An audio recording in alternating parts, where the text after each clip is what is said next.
The Dynasty regular season's over, so now we move to rookie season and Dynasty startup season. I'm sure all of you are going to be entering more Dynasty startups this offseason, including ourselves. So we figured it was a good idea to go through and talk about some of the strategies that we've used for years now in our Dynasty startups, and then some of the specific strategy for this year that we are going to take into our startups to make sure that we're getting the absolute most out of those drafts and going into the offseason and into next season with a very, very good team that we can really work with. So let's talk about some Dynasty startup rules and tricks that are going to help you win every single one of your Dynasty startups. And the first one's going to be to take the value. We talk about this all the time. We're going to talk about this in our new fundamentals series, episode 1 out now, by the way. But yeah, and we're going to have a specific startup draft, really in depth episode. But take the value because it's not about your individual opinion on players. And we've talked about this a lot. We talk about how, for example, we were not the highest on Tank Dell, and we always were just kind of like, you know what, we don't think Tank Dell's all that good. We don't really like his price. We don't really love him as a receiver. We think he's old. But Tank Dell proved us wrong. So there are two options here. Yeah, oops is right. There are two options here. One, we can learn from our mistakes, which we make plenty of them and made a big one there, super duper wrong.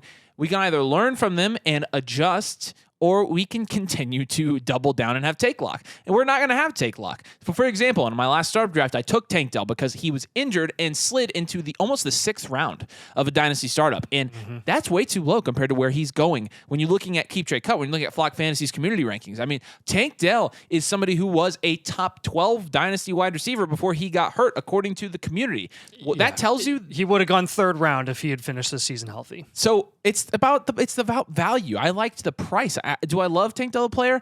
I mean, it's hard not to now. He's looking pretty freaking good. But again, it has nothing to do with what I originally thought about Tank Dell or what I think about Tank Dell in the future. It has everything to do with that he's graded out as like a 3rd or 4th round Dynasty pick, and he slid all the way almost to the 6th. That's a good example of taking the value. And again, if you approach these drafts from a value perspective and not as, okay, I got to pick all my favorite players, or who do I think is going to do this or that or this, and I mean, you're going to be a lot more successful.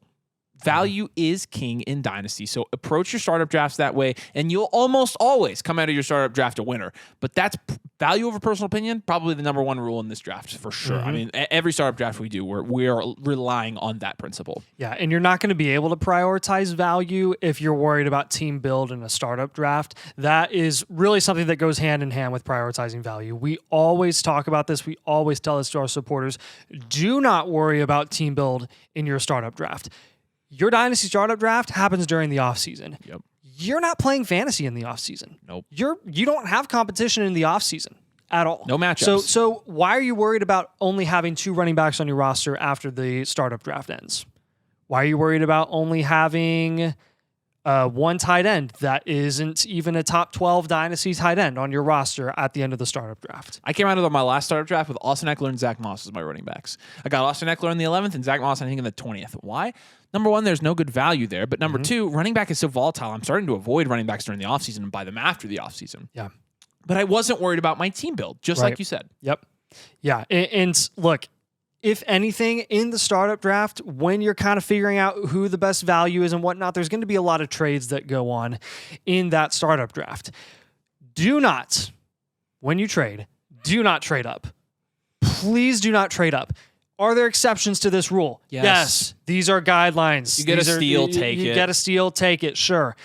In general, please do not be the person that overpays to trade up or just pays something that seems fair to move up when you're sacrificing value in those later rounds.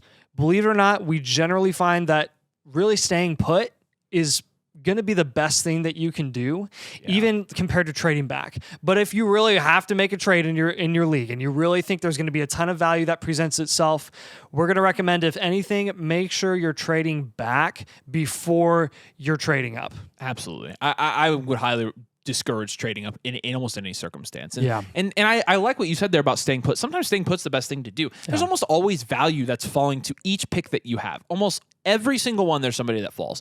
When there isn't, I mean, it doesn't mean you have to trade back. It means sometimes it means you're calling your shot on a player. Sometimes it means that you are taking somebody at their current price and you're good with their price. That exists as well. Not every pick or trade in a Dynasty startup has to be an absolute grand slam. It's just not realistic. But again, managing those expectations and also not being willing to negotiate from a disadvantage, honestly, when you're trying to trade up is a very good start. I'm going to say know where the tier breaks are in your Dynasty startup drafts. And what I mean by this is there's a pretty big tier drop after like the first 4 quarterbacks in a Dynasty startup right now. Mahomes, Hurts, Allen, believe it or not, CJ Stroud. After that, you're talking about, okay, do I take Burrow or do I take Herbert or do I take Justin Jefferson or Jamar Chase? But there's a tier drop. You see those 4 guys go, and then there's a tier drop. In like the early second, Anthony Richardson goes, and then you have guys like Bijan Robinson maybe. And then it's like, do I take Amon-Ra? Do I take Breece? And then there's a whole list of guys you could take next. But you have to know where your tier drops are and your tier breaks are, because when you are trading, a lot of times you can trade back in the same tier and get a second, a third on top of it. So for example, if I'm picking at the 2-5 and I see literally 5 guys here that I like, that in my opinion are all in the same tier, and you're looking at Dynasty rankings, they're all in the same tier, and I can move back to the 2-8 or the 2-9 and get like a 224 seconds or something like that on top. And you're still happy with the you're outcome. You're still getting somebody in that tier. You can move back. It's really hard to evaluate trades that way in a startup draft if you don't know the tier breaks. So knowing the tier breaks and knowing where those tier breaks are on a Dynasty startup draft from an ADP standpoint is really important. It's also really tough right now because Sleeper, if you're drafting on Sleeper like we are, Sleeper doesn't have updated ADP. So you really have to know where players are going. You really have to know the market. Those guys like Achane, Puka Nacua, Tank Dell, Rashee Rice, Demario Douglas. They're buried. Yep. You want to know the best. You want to know the best way to go into a startup draft and make sure that you're not missing anything, that you're getting the most up-to-date, accurate information, is to have a resource where you're referring to or have somebody or a group of people that you are referring to while you're doing a startup. That's exactly what we offer on flockfantasy.com/domain. And yes, it's a plug, but seriously, we will come alongside you in your startup drafts. You have our DMs. You can message us anytime, and we love people who message us and they're like, who do I take here? I've got these options. Almost always one of us is like, okay, this is the clear option here, right? I mean, so that's a good resource. So if you sign up at flockfantasy.com/domain and use code domain, you'll get in our camp. You'll be able to get into our DMs, and we'll be able to give you personalized startup draft advice in real time as you do your startup drafts. It's extremely valuable. You also get our rankings you can refer to, community rankings you can refer to. You can get articles. You get access to the rest of our Discord channel and all of the rest of our supporters who will help you out. It's just a great resource. I would highly recommend having one. And you get a team blueprint when you sign up for the Mother Flocker tier and use code domain. So like I said, use code domain and sign up for Flock Fantasy. But again, know where your tier breaks are. That's going to be a huge one. And obviously have resources that you can use as well when you're going into these. Yeah, and you might be asking the question at this point, with those tier breaks, like, how much does that really matter positionally? Like, when we're looking at those tier breaks, what positions do I really want to prioritize? Where I know that regardless of if I trade up, trade back, or stay put, you know, what positions do I really want to target? Well, we'll tell you right now. Here are the most important, in Superflex formats, the most important positions that we would really rank in order. First and foremost, in Superflex formats, you're generally going to see 12-team leagues. Quarterbacks. Every time. Every single time. Yep. That's very common. 8 to 10 of the first picks off the board in the first round are going to be quarterbacks. That's just how it goes. Everybody wants to roster the best possible quarterbacks they can every single year. Then wide receiver is going to be the second most important. We're in the age of wide receiver in the NFL. Yep. There are so many talented wide receivers. Not all of them translate to elite level fantasy production points and whatnot. But regardless, there's a ton of availability there, and there's a ton of value insulation. I mean, you've seen the market in the NFL go up for wide receivers because they're valued so highly. They're getting insane deals, upwards of the highest paid being like $30 million a year at the moment. And I think that's going to continue to increase as quarterback play becomes more important in the NFL. When teams are building around these elite level quarterbacks that need elite level wide receivers to have successful teams long term, wide receiver guaranteed, pretty much guaranteed for the next 3 to 4 seasons that you're going to have insulated value there. Then we're going to say running back here. And they're really kind of in the same tier as tight end. You could really flip it and say, okay, elite tight end and then running back, I would say, because your elite tight ends are your top really 4 to 6 producing tight ends in Dynasty that really, I mean, they put the success of your team a level up over anyone else at that position. So those guys are super valuable. I'm talking about Hawkinson, Laporta, Kincaid, still Travis Kelce, honestly, still Travis Kelce. And those are going to be really important. I put them on the same levels as elite level running backs. But in general, if you don't get those guys at the tight end position that are top 4, top 6, completely fade it. Completely fade it. You're just as good with Taysom Hill at his price as you are with Pat Fryermuth. I'm not kidding. We did the research. Trust us. Like that is the case. Running back, the reason we don't prioritize running back so much in our startup drafts or reach for them or really want to prioritize them at the beginning is we saw this a couple of years ago. We said, hey, go ahead and draft Najee Harris. Go ahead and draft DeAndre Swift. Get Javonte Williams, Jonathan Taylor at the 1-2 turn. Go ahead and do that. CMC, Yeah, you're in a multi-year rebuild right now. You're still recovering from that. Still have a rebuild from that. Avery does. Please. Stupid. Please. If you're taking a running back that early, then you better be making up for it in your future rounds, and you're going to have to get some big-time values at those prices in later rounds. So that's why we say, value-wise, let's kind of stay away from running backs a little bit. That's why you're going to see them fall a lot this year in drafts because it's such a bare landscape. There's not a lot of good running backs out there. So that brings us to our next point. Value insulation is great. It's a very good thing that we talk a lot about in Dynasty.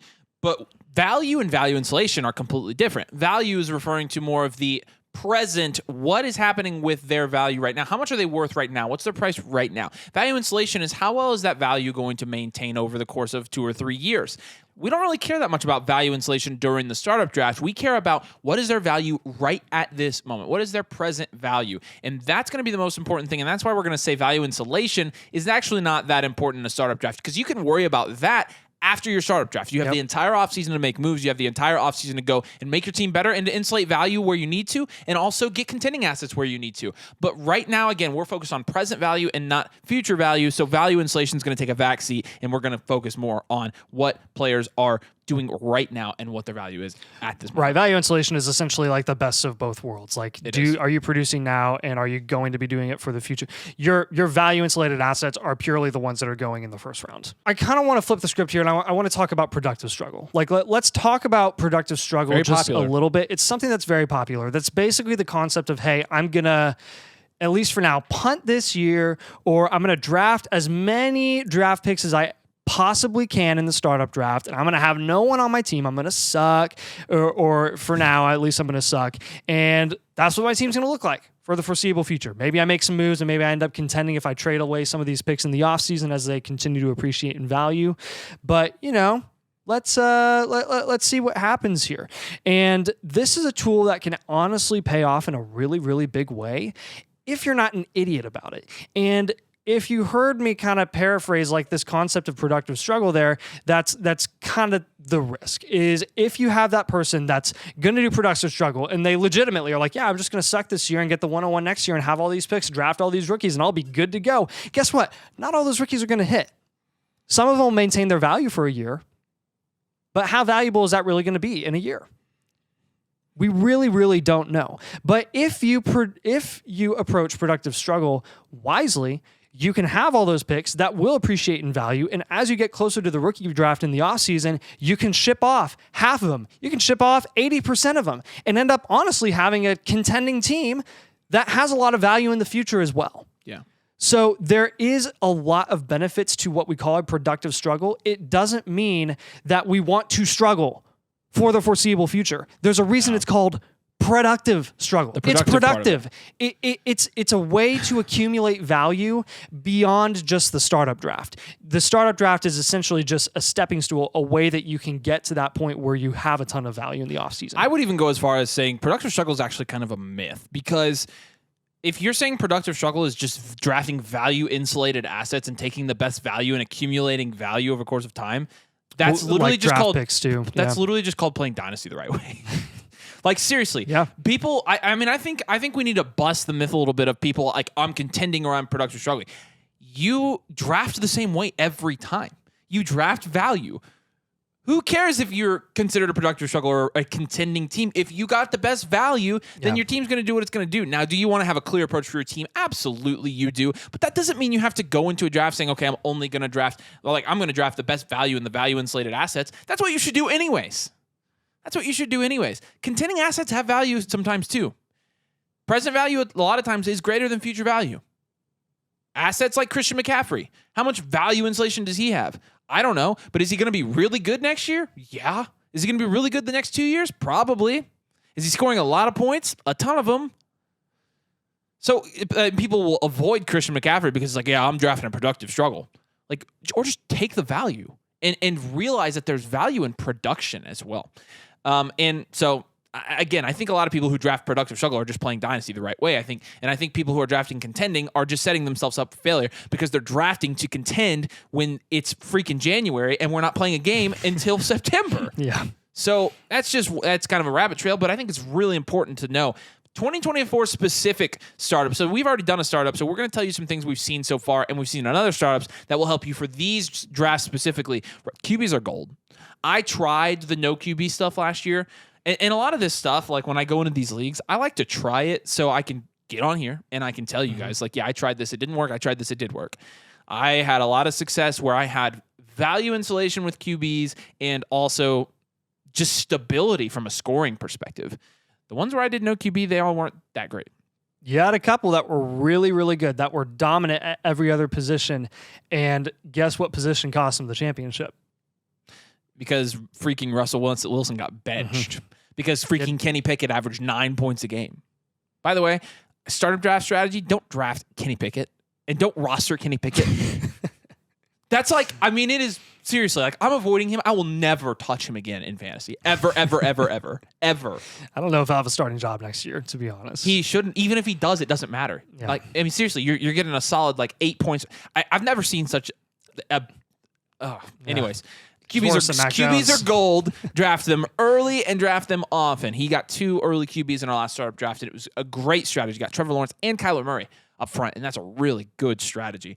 But we're also getting a lot of steep discounts on players, and I think it's too good to pass up. Yeah, injured players, man. I know it's gross for some people. They're like, ew, I don't want to get injured players, that people are going to see more about their rehab in the offseason. They're going to continue to decrease in value. Actually, no. They do when they get injured in the middle of the season, and then they increase in value during the offseason as we approach next season.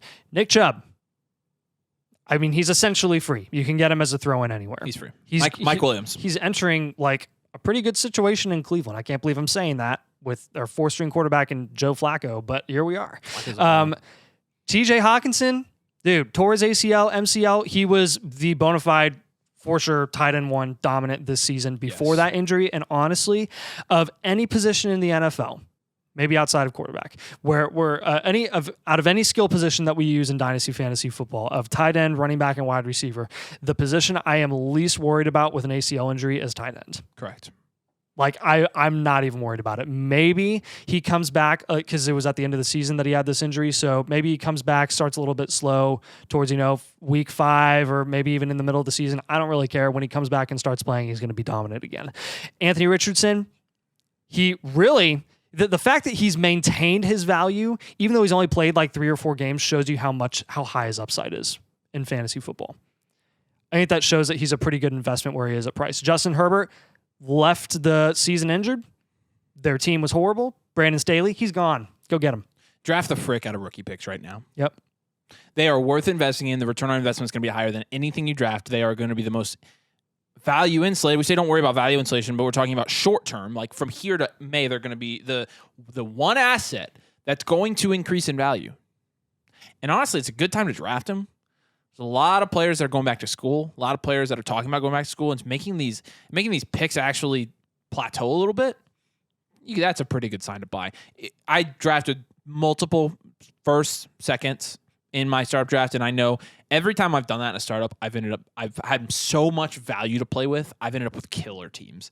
Draft rookie picks. Like, don't only draft rookie picks and don't overdraft rookie picks, but make sure you keep them in mind. Make sure you target them to some extent. And then lastly, I'm gonna do this one. Running backs, pretty much avoid them. My new strategy for running backs in Dynasty, and this applies to startups, is I'm gonna wait until after free agency, after the draft, and then I'm gonna go trade for running backs I like.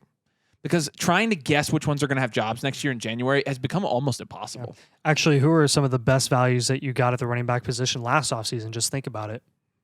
They were ones that were being drafted in the 7th round or later that were still on rookie deals. So Rashad White, one of my best investments last season. Isaiah Pacheco, if you got Isaiah him, Pacheco was a good one. One of the better investments. Kyron Williams, if Yep. people thought about him way later than the 7th round, big time. Rookies like And Tyjae Spears have already DeAndre returned. Swift was going Swifty. into a better situation. He's maintained his value. But again, like you could get those, you could have gotten those guys after the draft for just as cheap as you got them in January, but you Yeah. knew that because the expectations were still low. Right. I'm avoiding running back almost entirely. Again, I drafted my first running back in the 11th round. So that's just, I think it's just the safer strategy. And yeah, you play for, the boom potential when you draft a running back in the 20th round and they hit like Kyron Williams. That's not going to happen all that often though. Yeah. So this is a safer and it's going to maybe have a little bit less high reward status to it, but in my opinion, it's worth it. And it's a lot less likely to bust as well, because you are busting on running backs right now. That just Tyler Algier, guy that was going top 10 rounds last year, and then Bijan came in and he was done. Like, you just can't do it. So, all right, that's our Dynasty Startup Draft strategy for 2024. Make sure you drop a like on this video if it helped you at all, and make sure you subscribe if you play Dynasty Fantasy Football. We are here for Dynasty content. We appreciate you guys watching. Thanks for joining us today, and we'll see you later.